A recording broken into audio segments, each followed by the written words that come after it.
காட்டுது. என் முகத்துல பாத்தியா எவ்வளவு பெரிய பெரிய பல் இருக்குன்னு.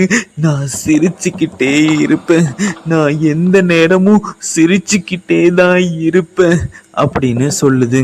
அதை பார்த்து சரண் கடுப்பாகி, அது உன் முகமே கிடையாது, அது முகமூடி, அதுக்குள்ள ஒளிச்சு வச்சிருக்க பாரு, அதுதான் உன்னோட முகம் அப்படின்னு கோவத்துல கத்துறான்.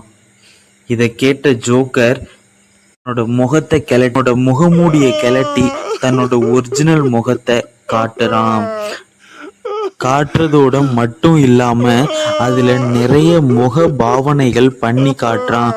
கையால வாயை கிட்ட கொண்டு போய் வாயை பெருசாக்கி காட்டுறான். நாக்க வெளியில நீட்டி நீட்டி காட்டிக்கிட்டே இருக்கிறான். மேலும் சரணை சிரிக்க வைக்க வெவ்வேறு மாதிரியான முகபாவனைகள்லாம் செஞ்சு காட்டுறான்.